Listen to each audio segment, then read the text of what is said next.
Hey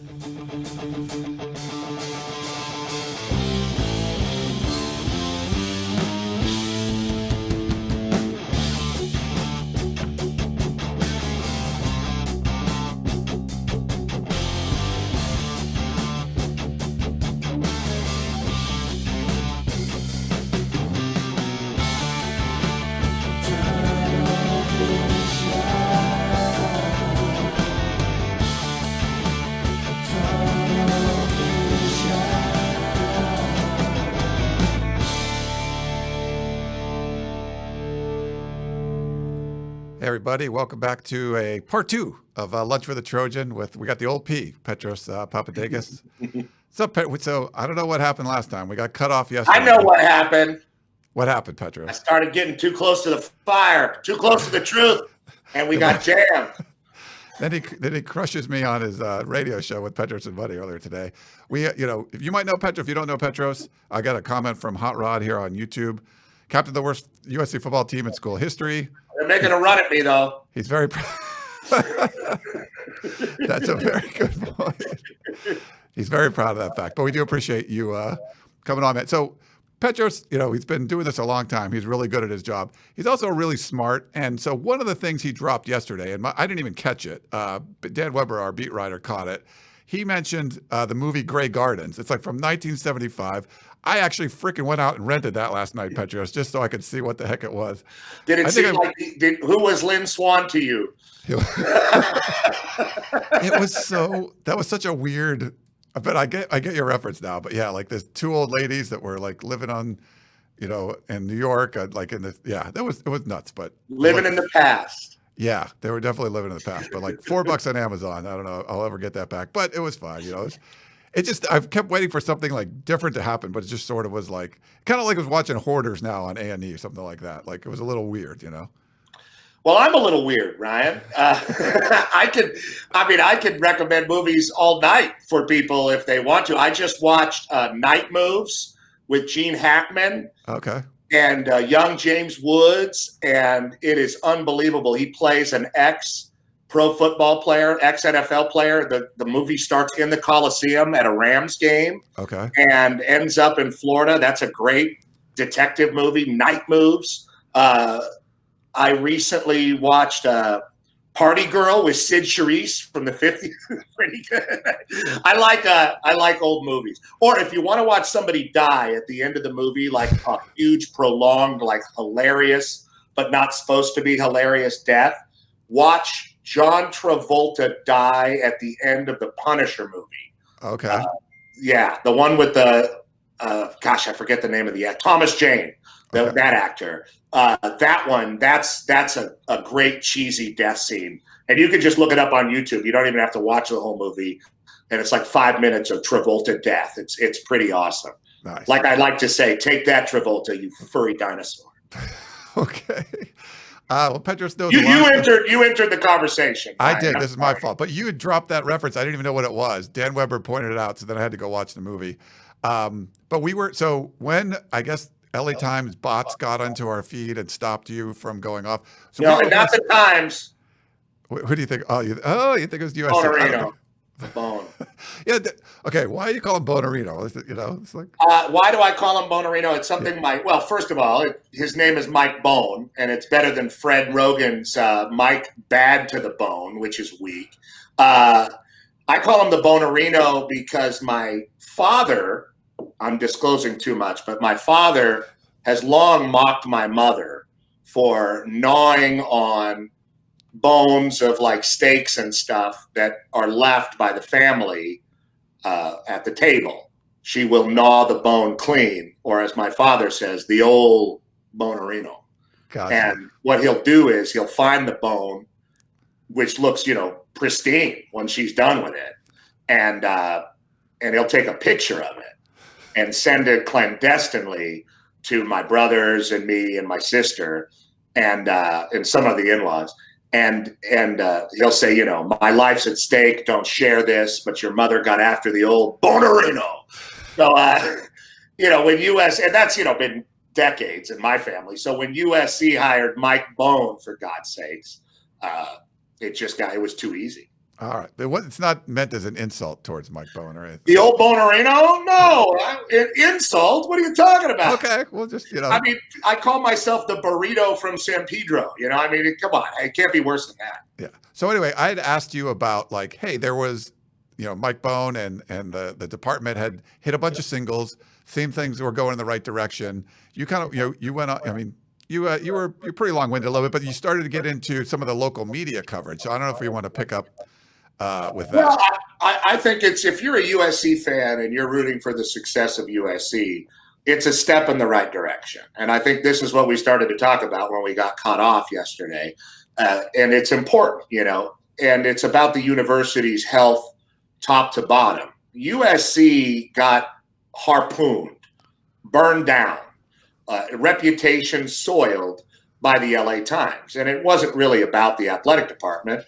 It was about the doctor. It was both doctors, Dr. Pulafito, his predecessor, or the guy after him at Keck, who also had to be removed. It was about the gynecologist. It was awful. And it was about USC's response to those things, and Max Nikias's response, and Caruso's response, and the Board of Trustees' response, and the fact that USC has this nebulous Board of Trustees that seems arrogant, out of touch, and ridiculous, and tone deaf.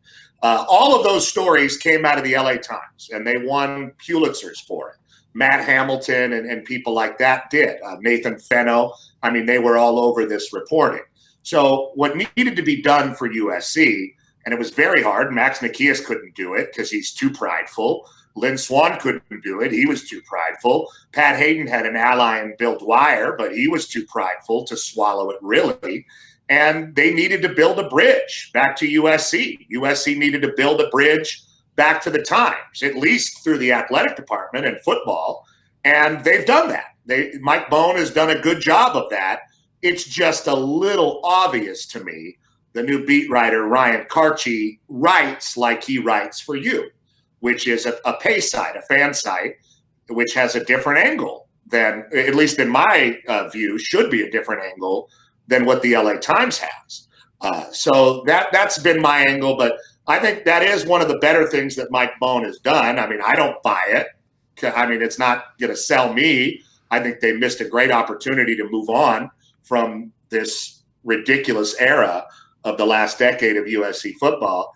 It's not going to sell me, but to USC fans and people around the country that need to celebrate USC because it gets clicks, they have done a pretty good job of dragging themselves into the 21st century of media and building a relationship with the basic entity in town media-wise, which is the LA Times. So yeah. I don't begrudge them that. I just wish that the beat writer was a little less obvious. They're not going to get Plaschke because he's already turned sour on the regime, but they have that beat writer, and that's fine. He'll maybe get the story when Clay Helton gets fired. That's the equity in the media here, and I'm not talking to somebody who doesn't understand that. Yeah. But it's just a little too obvious for me to act like it's a great thing. I think it's good if you're a USC person, but I don't think it's. Was this too long-winded? No, it's fine. Like I wanted you were cut off there, so we wanted to let you finish your thought. We had a lot of positive feedback on the site from part one of this, but one of the things people were kind of pushing back on was they were questioning what you were saying about the Pete Carroll era. That Pete Carroll was the reason why USC got the sanctions and all that. If you felt like he was a dirty coach, that's what they were implying. That it sounded like he was a dirty coach. Yeah, look. If you look at any great program, even Ohio State in the Tressel years, that has had a lot of success, there's usually some kind of backlash afterwards. We've seen it in Miami. I mean, the situation at USC is not very different. What Pete Carroll built at USC was awesome. The competition he built in practice, the way he went about his job, putting the best players on defense, emphasizing defense, hiring Norm Chow and giving him the money, that stuff is legendary. Those teams are legendary, and the accomplishments are legendary. But the truth is, he swallowed his own bait in a lot of ways. I mean, lest we forget that Pete Carroll literally took the USC PR department away from USC PR, created his own website called USC Rips It and broke all the news through that. I mean, he controlled literally everything about the football program, top to bottom, which is fine. I mean, that he was a coach of that caliber. But when you have that and it's followed by crippling sanctions, then it's on Pete Carroll.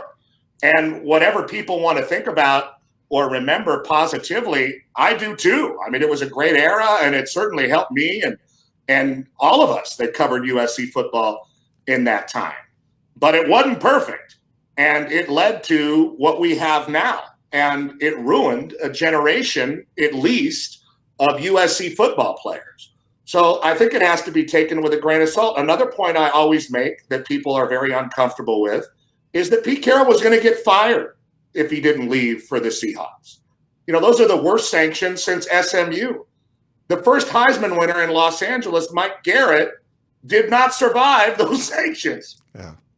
I mean, so I'm sorry if people don't like the truth, but that is the truth. Pete took control of the program, and there was a lack of institutional control when he was behind the wheel. And all you had to do was hang out at Les Deux or the House of Blues Foundation room on any given night to know what was going on with USC football. And a lot of it wasn't pretty. A lot of it was glamorous. A lot of it was fun. The national media ate it up, but there was a blowback. And we're still suffering from that blowback, all of us in West Coast football.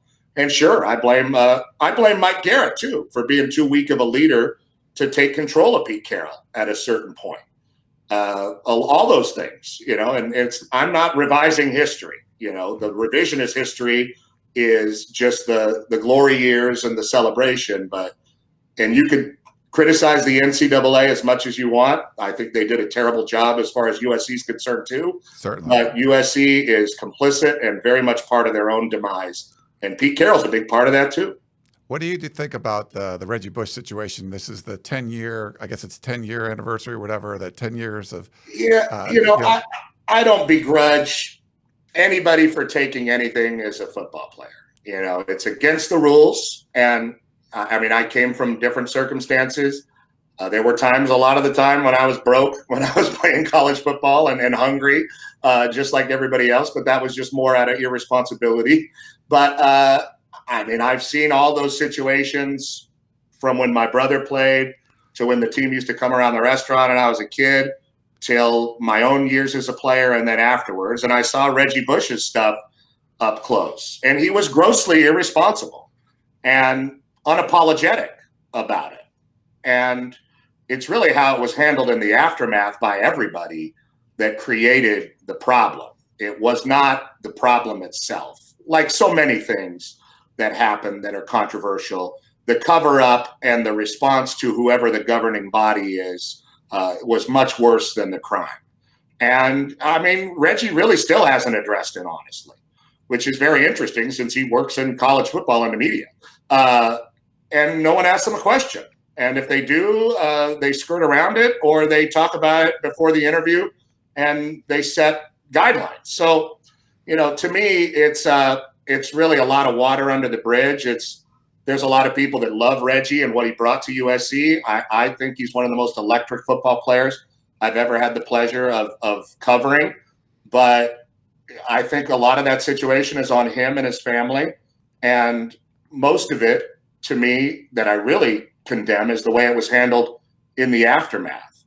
And that's everybody. That's Garrett, Reggie's camp, Pete, USC for being unable to get Reggie into a real deposition and actually say what happened. All of those things are just things that people forget about conveniently. And that's fine. I get it. But I think there's a lot of blame to go around. But it really is the aftermath that was the problem. You have any issues? Because I think it'll be in a couple of days when the 10 years is up, then USC would be allowed by the NCAA to allow him back. Any issues with that? No, I mean, we got Al Cowling's name on a building. Yeah. It doesn't take away what Reggie accomplished on the field. Not at all. And I don't think it should, because those were great teams and he inspired a generation of players too. So there's a lot of good with the bad. No, I'm not the police for USC to say who can and can't be around the program. I know even now that he's banned, he's probably more welcome there than I am. And rightfully so. He's accomplished so much more as a football player, negatively and positively. Do you think he'll get his Heisman back, or you think that's a possibility? Or? Oh, I don't know. That's the Heisman Trust. Maybe at some point, when the old guard passes away. I don't even have a Heisman vote. That's how illegitimate I am as a football analyst. I've been calling national college football games since 2004, and Steve Hartman has a Heisman vote, and I don't. But I have one too. I don't want to burst. I know you do, and you deserve it. And I don't. That's just how it is. Oh, you should have one. There's like 900 people that vote, so it's not. I'll email the guy and say, hey, Petros, if you want to vote. To me, the stripping of titles, the vacation of things, the vacating of things, I should say, it doesn't. I don't think it matters. That's just grandstanding by the NCAA. I don't think they should have taken it away or banned him or what. It's not my call, and I don't really care either. There's a lot of people that would be happy if he was back on campus. I just wish they would address the whole thing honestly a little more. And they've had that chance for decades now and haven't. So that's probably not going to change. We'll see. I'm curious to see what the athletic department does. They've got a bunch of people asking questions for you. We had one from George on YouTube. Can you ask Petros if there's anything about the team about which he is bullish? He has to appreciate how recruiting has improved. Great to get MJ today. So USC picked up a receiver commit from Las Vegas, Michael Jackson. Yeah. It's great that USC is recruiting. And John Wilner said it best. There's only 1 year USC didn't recruit well, and it was last year. USC is a recruiting power. That's not the problem at USC. It's good to get recruits. You need them if you're a college football team. You have to develop your players. And I don't know if I said this on your show yesterday or somebody else's show or my show or what the hell, but you can agree with me that the last 3 years of UCLA football have been the worst in their history. You can really argue that, especially when you look at who's in the Rose Bowl. And they have outdrafted USC in the NFL draft in the last 3 years, 22-21. And you and your recruiting experts know a lot more about those classes than I do. But let me tell you something. USC's were up here and UCLA's were down here. And UCLA still put more guys in the NFL with terrible teams, performance-wise, in the last 3 years as opposed to USC. That's a glaring problem. And maybe you feel better about Todd Orlando or some of the assistants that have been brought in to develop players. To me, the inspiration for the staff comes from the head man, and it has to be a head man that's not afraid of his staff taking his job. Clearly, Clay Helton climbed the ladder of chaos to get the job in the first place. The Helton family, notorious for protecting their own and protecting their jobs and keeping themselves insulated. That was what the dad taught the sons. I've known him for a long time, like we said. So it's great that they're recruiting. I expect USC to recruit. They need to staff and develop players. And we're not talking about a 1 year anomaly with lack of development. We're talking about a 1 year anomaly with lack of recruiting. That's not the problem. USC, the letters recruit themselves. I got Carson Palmer to sign with Paul Hackett.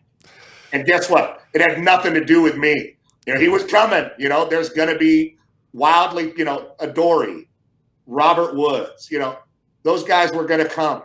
That's USC football. That's always going to be USC football. Yeah. The trick is to get those guys to their dream in the NFL and develop them as young men. And right now, I just don't feel like they're doing that. Certainly not at a high enough level to compete nationally or to warrant the fanfare that they bring to themselves. Yeah. We had another YouTube question. Daniels Daily. I'm not okay with USC dwelling in mediocrity with Helton as the head coach. As much talent as they've recruited, does anything short of playing in the college football playoff save Helton as head coach? I don't know. I couldn't imagine that they kept him this year or the year before. So anything that happens doesn't surprise me anymore, because these aren't decisions that are being made logically, to me at least, clearly. But I don't care if USC football wants to be mediocre. I don't care if USC football wants to have Clay Helton as the head coach and sell Graham Harrell as the second coming of Charlie Weiss or an offensive genius. Maybe he is. Like, none of those things. But I don't care if USC has the head coach that's paid somewhere near the middle of the pack in the conference. None of that bothers me. I care about, don't urinate in my face and tell me that it's raining. Don't tell me how great it is. If USC wants to downgrade football, if the West Coast wants to downgrade football and not compete, if they're not willing to do what it takes to compete with the Ohio States and the LSUs and the Alabamas of the world, and we've seen them lined up on the ball with these teams, and it ain't pretty. And we're talking about for over 6 or 7 years we've seen this. I mean, they got blown off the ball by Iowa, and that wasn't even that good of an Iowa team. Talented, sure, but not as talented as USC, or not supposed to be as talented as USC. So, to me, if USC wants to be more like UCLA football-wise and celebrate, the crew team or something, that's fine. That's great, but stop selling the past like this guy's going to be like Keyshawn, or this guy's going to be like Big Mike Williams, or this guy's going to be like Marcus Allen, because that ain't it. The air raid's not it. Todd Orlando, the linebackers coach from Texas Tech, ain't it. That's not the change needed to make them legitimate. That would warrant, the way they celebrate themselves, like I said. So it really doesn't bother me if USC wants to take a step back. Clearly they have wanted to. They don't pay a head coach or let the guy staff. And they just recently hired just a basically comparable staff to recruit with other people in their conference, let alone the people they're still supposed to compete against. All this. Yeah. So, I don't see any kind of commitment. I just see. Did we do this again? Let's see. Let me check. Sorry, everybody. We will get him back no matter what. So,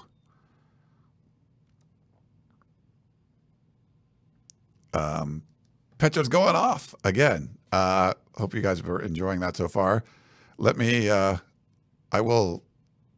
we might have, if we have to stop the broadcast, we will, and we'll come right back on if he can't rejoin. So that's what we're going to do. I don't know if there's something with his internet connection, but this has happened a couple times, obviously.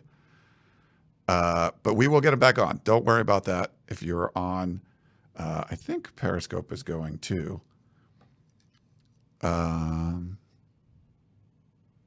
He's not responded.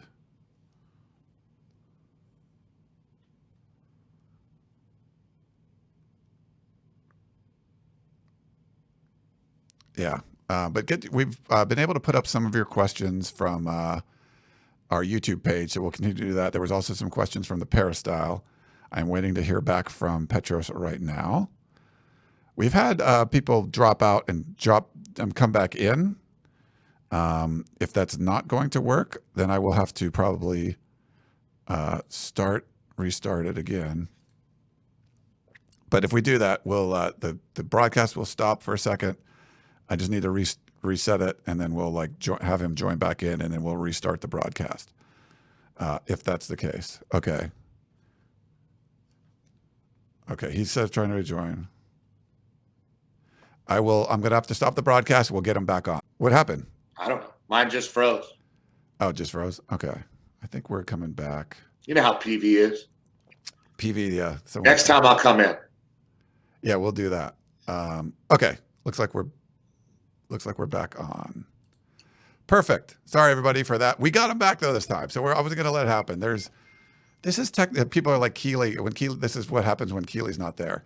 This is not what happens when Keeley's not there. This is there's issues going on. I'm sorry. There's technical issues. It's hard to do this during the coronavirus. I have to produce and host all this stuff myself. So my apologies to everybody. But we're back. I think you're doing a great job. Well, thanks, Petros. Yeah, although you did call me out for being an engineer and not being able to get my Zoom working. Oh, I'm getting you today again, too. Yeah. That's how I promote things. It was kind of funny. So, well, we had a kind of. I texted you right when that happened. It was pretty good. Oh wait, that was the question we already had. Sorry, let me pull up a different one. We had one on the peristyle. You were talking about the offense a little bit. So Coliseum fan said, Petros has been critical of the offense. What scheme would he like to see, and who should run it? Well, I mean, they should run a pro-style offense because they're USC. And pro-style doesn't necessarily mean what it used to, but you have to be able to have a fullback and a tight end available more than just a little. Now, USC does use a tight end a little bit more than most people in an air raid, but X's and O's wise, you have to be able to pull your offensive linemen or move them so they can take a little bit more football out of your opponent. You think about that marquee step game, Notre Dame, and in the air raid, it's very interesting. If you have a physical back, he's the only guy that is available that can take anything out of the defense throughout a game to where they get tired of tackling him and you can run clock and do the stuff that mostly you don't do in the air raid anyway. Nobody gets enough momentum up front to really do damage on people. So you're not really playing a physical brand of football. There's different ways to win football games and different philosophies, but usually the air raid is for people that don't stack up physically against their opponents. There's a reason Mike Leach has coached it at places like Starkville, Pullman, Lubbock, because it kind of is an equalizer. It spreads the field. It makes you kind of work a shell game. A lot of the ways the Oregon offense, when it first started out under Chip Kelly, was really innovative. But if you have the personnel like USC, what you should be able to do is take football out of your opponent. At least that's what I feel, because if you're in a shootout every week, and that's what the air raid is, it doesn't help your defense at all. And you have an offensive head coach anyway and an air raid offensive coordinator, they're always going to err on the side of the offense. To me, the best decision makers as head coaches usually are guys with a defensive background, because usually they have the best interests of the whole team just in their mind and their DNA, where the offense has the best interest. Offensive coaches always thinking, well, if that safety turns his hips, we can get him. And, to me, okay, you win one week like that, and next week you're going to lose that way. If you're USC and you can bring up the people up front and you hire real offensive line coaches and defensive line coaches to develop those people, then you're, because you already have the skill people and the quarterbacks and all that. Now you're once again competing with the Ohio States of the world. And that's what I would do. I'd concentrate up front. It's just like the best NFL teams, just like the best college football teams. But right now, USC doesn't have a head coach like that, and not a coordinator like that, and really not an O-line coach like that that's been proven over the years. So to me, that's what I would do. I'd concentrate more, and then you can really exploit things on the edge so much more so, especially as the game goes on.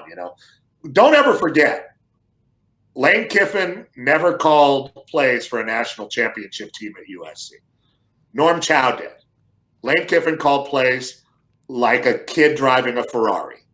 Norm Chow knew. He did. And people don't want to give him credit, and Pete certainly didn't want to and all that. Norm Chow knew, even more than Sark, who's a better play caller in my opinion than Lane. Norm Chow knew how to use USC's talent to the utmost degree throughout a game, as opposed to how many yards did Marquise Lee have, how many yards did Robert Woods have. That's the difference.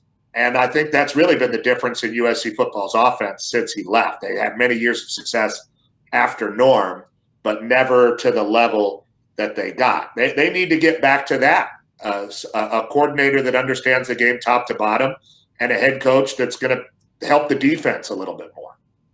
We had Super Trojan 5 on the peristyle wanted to know, what's your opinion on JT Daniels transferring and the quarterback depth? And he also wanted to know what your favorite moment as a player was. The quarterback depth is interesting because they don't have it, right? But and that affects them much more so than maybe some other teams because of the nature of the air raid. I mean, USC, correct me if I'm wrong, Ryan, USC had 3 quarterbacks knocked out last year. Yeah. So that would be they played 3 different guys. JT and Slovis twice. And then you had Slovis got knocked out early, and then he got knocked out in the bowl game. And then Matt Fink again, yeah. Yeah, and then JT got knocked out in the first game. So I would be desperately worried about it because you're in an offense where if that guy doesn't get the ball out, then he's at risk. And you saw exactly what it looked like with JT in the first game. He turned his back on the rush and his knee blew. It was terrible. So I would be really worried about the quarterback depth. And I'm sure they have a plan, but it's just not – it's not a good offense to run unless you have another guy. And you see a lot of these guys, whoever they put in has found a way to have success. Yeah. You know, Jack Sears had a great game against ASU that USC blew. Matt Fink led him to victory over Stanford. I mean, they've had Utah. Utah, excuse me. They've had some great moments. And Slovis led him to victory over Utah, and that was, mind-boggling at the time. So I would worry about the depth. As far as JT goes, JT is just one of those quarterbacks to me that has been anointed so early in his career. They were comparing him to Sam Darnold in the media room before he even put on the uniform in a real capacity and started a game. And that was a loss up against Stanford. And T. Martin said, well, I don't care what anybody says. I told him you should be in high school. It's like, well, why'd you start him then? There's so many incongruities. But to me, it was pretty clear that JT Daniels did not want to compete or had some kind of deal to where he wasn't going to have to compete at USC to play quarterback. And I was really surprised when he transferred to Georgia because he's going to have to compete for the job there. And I salute him. And I hope he wins that job, and I hope he has a great career there. He'll be much better protected there. I'm sure his father will think the offense is boring. But that's going to be – there will not be a bevy of protectors for him in the media when he gets out there. And if he does not play well or doesn't win the job, they're going to tell the truth. He's going to find it very different from the cocoon of the Southern California softness. And I think it's going to be it's the best thing for him. And if he goes and wins that job, it's going to be iron sharpening iron and earning it. So I can't wait to see what happens. I have some cynical friends, and I remember texting a guy. I said, JT to Georgia with a question mark. And he texted me, where's he going to go after that? So I thought he'd end up at a place like San Jose State where he could just go and start every game and it was never going to be a question. But I'm interested to see how it plays out, and I wish him luck. They have a transfer who's probably going to start this year from Wake Forest. They have a 4-star out of Jacksonville that's going to be in the room, and that's in the room right now. That's an early entry, and they have a transfer from Nevada Reno who came back home for a family situation. So he's going to compete. Yeah. Did you have a favorite moment? Your favorite moment as a player? I mean, I'm the same as most guys. That the moments of when you score a touchdown or something in a football game in the Coliseum and there's a bunch of people in there, or you do it on the road, or you watch your teammates do it, or you're out on the field when good things are happening or on the sideline, all that stuff. I mean, there's not enough pores in your body to absorb the moment when you're a kid. You just and probably when you're older, you don't remember it like that. You just remember these moments of your heart beating fast and your head bouncing around in the face mask. At least that's the way it was for me. Great athletes tell you how things slowed down for them at some point. Things never really slowed down for me. So all those moments out on the field are one thing, but my favorite moments were the moments of just the moment are the normal moments on the plane or on the bus or in camp and things that you really kind of for granted then when you're all together in this one moment with the people. And I found it so interesting over the years, not just ex-teammates, but guys that I played against. And, I don't know them from Adam, just guys that you played against and you knew them from watching tape or reading the newspaper back then. And I'll see one of those guys, now in our 40s. and we hug like brothers, a guy that played for Colorado or a guy, and you knew you played against each other in this moment when you were younger.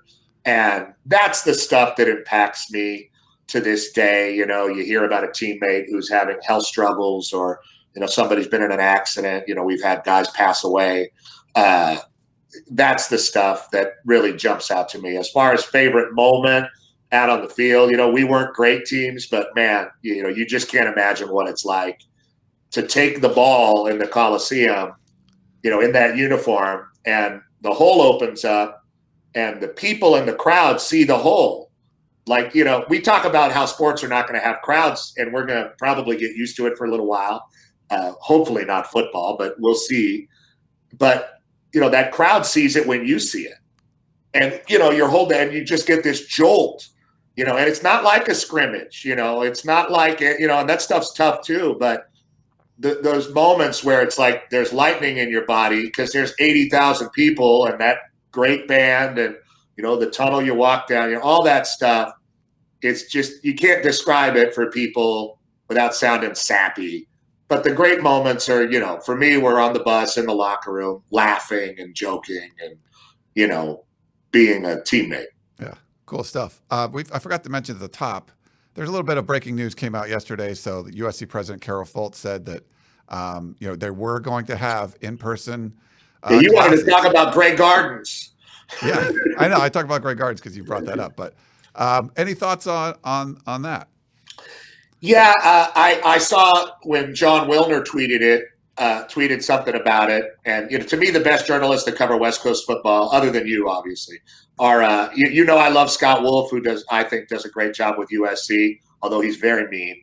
And, very mean, yeah. But, John Wilner, I think, does an unbelievable job up in the Bay Area. Yeah. The Pope of the Pack is what I call him. And John Canzano up in Oregon. I mean, those guys are kind of like my brothers, Yeah. And We do a Pac-12 podcast, and I get those guys on because they're just really good at their jobs, Yeah, and they love the conference. Yeah. Like Chris Dufresne, God rest his soul. Guys like that are my inspiration. And Wilner tweeted something last night after Carroll Folt's tweet or the news came out and said something like, well, what about the California laws? This might not, line up. And I said, don't worry. USC's got a bit of a lobby. USC has government advocacy. I expected the Pac-12 to kind of follow suit with everybody, and then the schools within the Pac-12 to follow suit. It'll be interesting. I don't know for sure, but it'll be interesting to see what Stanford does and how Stanford, because we all have so much respect for the think tank up in Palo Alto, or it's called Stanford, California now. Right, but, they changed it. Yeah. Oh, they get mad. They'll come in the booth now if you say, welcome back to Palo Alto. I mean, they'll kick your door in. Yeah, it's like saying Southern Cal. But it's I think it's a sign that things are headed in the right direction. And we just turned to June, so it looks like we're rolling forward. And hopefully we get to have college football. And it's so meaningful for us on the West Coast, but think about somebody in Lincoln, Nebraska. Those 6 weeks a year, that's your whole life. So I hope we have it, and I hope it's safe, and I hope that it's done in a nice, uniform way. College football's weird because it's all fragmented, and we love this sport, but it's very different. Adam Silver does such a great job because the NBA you saw the news break today. He says it, they figure it out. Everybody respects his leadership, and they roll. Yeah. And it's kind of come to the point where the other leagues are following the NBA, where the Pac-12 is kind of like following the other conferences, like the Big 12 and the SEC and the Big 10. They're not really innovators anymore since they did that great TV deal. Yeah, that's been terrible. Are you an advocate for like a college football czar, like someone to be like the Roger Goodell of college football, since they're not really? It's hard because you got our universities are so different. Yeah. Some are public schools. When you're dealing with UCLA, you know what it's like to deal with a UC system, and people within it are frustrated with all the bureaucracy. Stanford, a place like that, you got to deal with this whole board of Condoleezza Rice and all these trustees just to bring a recruit in. A school like Washington has this really powerful booster group that everybody's scared of called the Tyes. The circumstance of every school is so dramatically different that it's kind of hard to get everybody on the same page. And that's kind of why college football is cool, because there's so much tribalism and so much diversity, from the different regions. An NFL game in Jacksonville feels a lot like an NFL game in Minnesota, really. They play the same music. They run the same offense. It's the same type of coaches. College football has diversity, and that's part of the fun of it. But one thing I would like to do is just the Pac-12 to sell itself to the NBA and let Adam Silver run the Pac-12 if he could. And maybe that would bring us immediate legitimacy.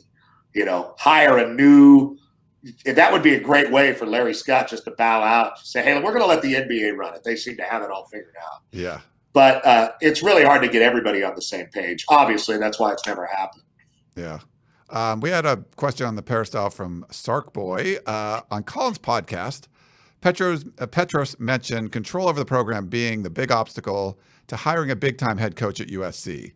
Now that Mike Bowen and Brandon Sosna are at the helm and the previous Heritage Hall lifers, Lopes or Jacobson, are gone. There's still a lot there. He says, does Petros think there's been enough new blood injected into the athletic department to compete at the highest level?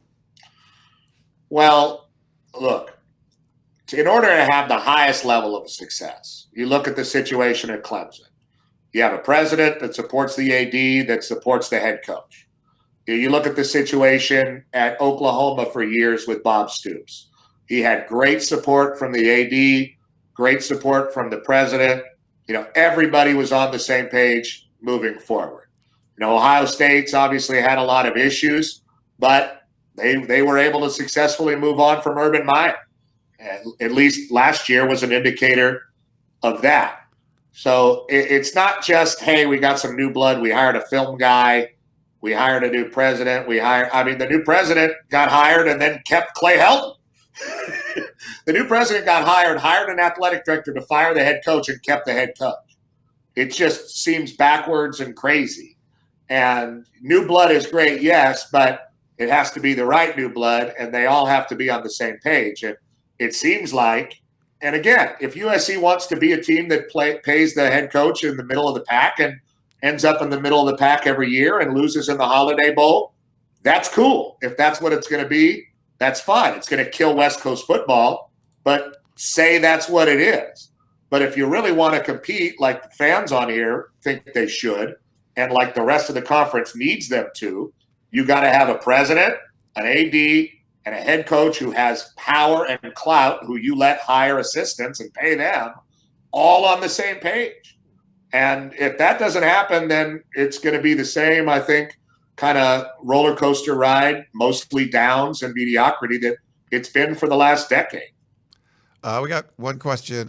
You probably have to go pretty soon, but we'll do one. I got a few minutes. I don't have to leave for Burbank till 1.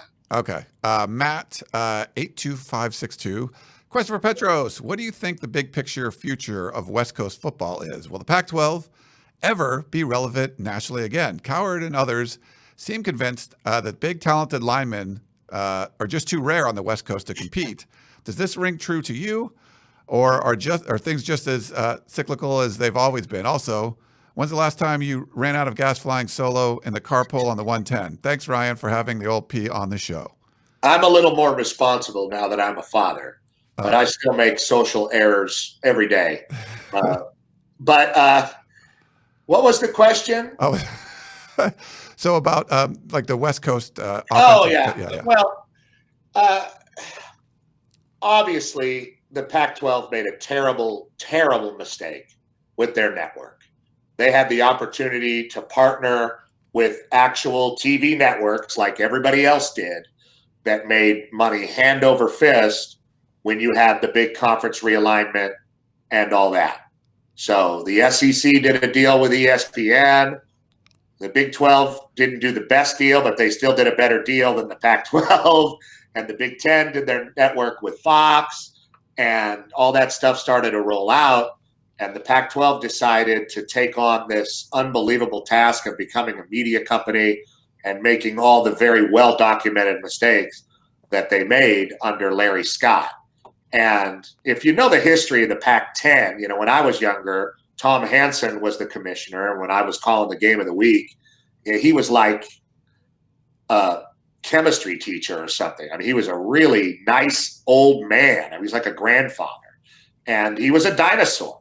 And he was the kind of guy who, if he went to Tucson, would have his brother-in-law pick him up, and stay at his, family's house. He was that type of guy. Larry Scott's just like Larry Scott. If he goes a block, it's a motorcade and a limousine, and, he's got to have this headquarters, a castle in the sky. I mean, we could not find a happy medium, honestly. Yeah. And now the train has left the station. The conference doesn't have value anymore. So any deal that they did end up making now in whenever this deal is up, which is in a few years still. Yeah, 2024. Exactly. Like when I saw Larry Scott leading a press conference and the conference is literally bleeding out saying, well, we are really set up great for 2024. It's like by 2024, we're going to be the Mountain West or worse. And the whole lineman thing, I think, is a cop-out. Washington's been able to develop people up front. Stanford, when they lost Bloomgren, has kind of fallen there. But, I mean, Utah does a good job. Utah does a good job. You have to commit to developing people up front. Yeah. It's that's a recruit. That's a Greg Biggins cop-out. And that I don't want to hear. I love Greg, but if you find Rocky Long can find people that run block or could at San Diego State every year, a bunch of fat, ugly guys. And I'm serious. You just have to be dedicated to doing it. It's not fun making that sausage, but that's the sausage that Alabama makes, and that even if Ohio State spread out, Oklahoma spread out, but they will take the game physically to you and eat you alive with the run game. And USC just can't do it. The second they started to do it, the poor tailback couldn't breathe. A poor Marquise Step against Notre Dame, probably because he didn't expect to get the ball. Yeah. So to me, West Coast football can only be saved by dramatic change at USC and some dramatic change with the TV deal with the Pac-12. And sadly, I think it's too late. We might be decades away from that. It's hard to say how much irreparable damage has been done to the conference by Larry Scott.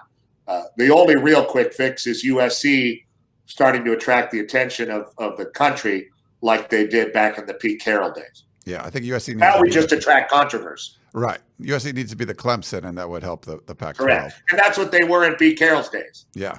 They really did raise the level of the conference because Pete Carroll was just so top-heavy in the Pac-12.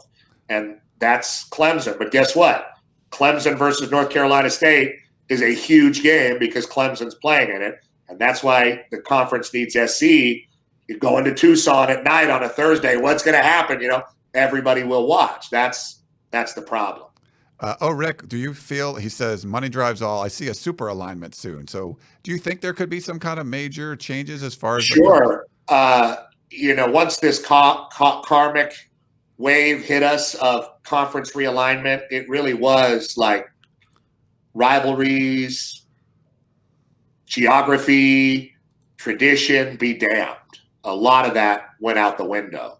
There's a couple things that USC's hung on to, like the Cal Stanford, the Notre Dame, the not playing non-FBS opponents. I support all of that stuff as an old school USC guy. But I think that there is really no limit to what might happen. The only thing that I would say, and I'm not a macro business person at all, but it would be hard to line up all the contracts for the conference TV deals. Yeah, I think there's stuff. There was an idea that we were kicking around before. I'm not a big soccer guy, but having some sort of like super, I think Stuart Mandel put it, I wrote a little story on it, but of course, having like 36 teams or something, and you have like 4 divisions, and it's like you have relegation. So you would have just everyone's just playing each other. And then, so just for football, like the other stuff would stay the same. Dude, I thought it was a really interesting idea. I don't know. USC is going to open up at Troy State. Let's go. No, they would play the good teams. You would only play the good teams. Your schedule would they? I mean, no, I think the point was you would have like 36 teams and you'd play everyone in your division, but the out of division, you'd play like Ohio State and Alabama. I'm trying to wrap my head around the NBA's thing today. I'm going to have to sit there and act like I understand that in about 2 hours. I don't need Stewart's beautiful mind stuff. Although I know Stewart, he's a great writer and a great college football person. Nothing surprises me, but just like a whole football team, it's kind of hard to get all 85 guys on scholarship on the same page about anything. Yeah. Music to play in the weight room, politics, what we should be eating, all that stuff. And so it's pretty hard to get everybody on the same page in college football. But it's become so much more regional now that I think we're kind of losing more of that national perspective that we used to have during, I guess, more of the West Coast college football craze when our glory years, the Pete Carroll era, really. Yeah. We'll end it with this one. So Coley's our resident Notre Dame fan. He loves the show. He's on all the time. But he wanted to know if you'd ever thought about playing at Notre Dame before. But he also said, what's the most important game this year, Notre Dame or UCLA? Well, UCLA was the first team to actually recruit me. I was a problematic person as a young guy, and UCLA ended up dropping me. But I was very close. We were close friends with Terry Donahue. He's married to a Greek lady. They used to come in the restaurant all the time. Wayne Moses was the running back coach, and they didn't offer me, but I almost went there. And Notre Dame, there's no way in hell. I just didn't have the transcript. Same with Stanford, who was really heavy on me. But once I sent the transcript, they didn't even call back. But you went to Cal first, though, right? You started at Cal, actually. Yes, I signed with Cal at a high school and screwed that up royally and embarrassed myself publicly, shamed the family, and came home and came to SC with my tail between my legs and had to climb out of that. But it's hard to say what's more important. I don't know if it's still like this, but when I played, we'd play against UCLA, and whatever bad words you could get out of your mouth through your mouthpiece, you say them. We despised each other. I mean, there was blood hatred. And that was in the midst of the 8 years, and the teams I was on broke that streak, and it was really gratifying. But, I mean, I hate to say it, but we wanted to hurt those guys. Brandon Ibadejo grabbed my ankle in a pile, looked at me in my face, and turned it all the way around. And it pop, pop, pop, pop, and then I had to, numb it up at halftime and couldn't even feel my leg in the same. That was the kind of, and it wasn't a natural play. It was dirty. And I'm not saying we weren't doing stuff like that. I mean, Tody Smith in my dad's era bit UCLA quarterback Dennis Dummett's ass. Oh my God. Bit his ass and took a chunk out of his literal buttocks to where he needed to be stitched up. Oh my God. Get Dummett on. That's SC UCLA. I mean, it was when I played. People are friends on social media now, and maybe things are different. But I mean, we hated those people. Hated them. Now I love everybody that I see. We hug and kiss and talk about old times. But in those days, it was ugly. Notre Dame was prideful. We didn't talk. In my time, Notre Dame, and they're like this again with Brian Kelly, they were scary up front. Whether they were good or bad, you felt it physically after the game. They bludgeoned you, and you were going to hit and be hit. And in my time, they would put up the Marv Goo posters and say big man on big man and all that lore. And it felt it in the game. We didn't speak in the game much at all. Yeah. Not even Jimmy Friday, who wore the number 13. It was different. It was different. It was a more, you felt like you were more part of history. At SC, UCLA, you felt more like you wanted to watch that guy bleed out. Yeah. I guess one of the things they always say is like it's the best joy is beating Notre Dame, but like the worst feeling is losing to UCLA. Something along those lines. Yeah. We beat Notre Dame in '97, and we on Adam Abrams' kick, and we did about $40,000 worth of damage to the visiting locker room because the ceilings, if you've been in there, are really low, and everybody started jumping, and J. Rob was like, "Don't do it all, please," and I remember losing to UCLA and walking off the field in 98 after Cade tried to slip around the end and Chris Claiborne had to run him down and throw him out of bounds for our pride. And the whole Rose Bowl, I mean, all of them, they were chanting 8 more years. And walking off the field, I got hit in the head with a bottle. Oh, geez. And we all got on the bus. And, of course, the obligatory, even with the police escort, took 3.5 hours to get out of the canyon. And, yeah, I would say that's perfectly described. Not a good feeling. All right. Well, Petros Papadakis, he's got to go off to his show. Petros and Buddy, make sure you check it out, AM 570. Hopefully we have college football back. We will. We're And if not, I can always come back and tell you about my favorite movie, Orson Welles in The Third Man. The Third Man. Okay. Joseph Cotton. How old is that one? Is that pretty old? Post-war Vienna. I think 1953. Post-war. I do love World War II stuff, so that'd be. Oh, you're going to love this. Okay. Hold on. Oh, you got the poster there and everything. Nice. I have a skateboard, too. I have a Third Man skateboard. All right. Well, Petros knows all kinds of stuff. He can talk about whatever, like music you want to hear, like some crazy stuff. Look at that. Hold on. Let me put the whole. Nice. The Third Man. Orson Welles. Cool to yourselves, people. Like The Bachelor and The Bachelorette. Petros has been covering that for years, but he'll also know about the underground music scene, whatever your favorite reggae band is, great old movies. Petros knows all that stuff. So he's a well-rounded individual. Well, thank you for having me, and I appreciate everybody at USCfootball.com. Long live the memory of our friend Gary Paskowitz. For sure. And thank you for having me. It's always fun to talk to everybody. Yeah. Well, thanks so much, Petros, for coming on. I hope you do great work. No, you do too. And make sure you guys check them out at Petros and Money. So thanks everyone for tuning in. I hope you enjoyed the show, and we will talk to you next time. Final.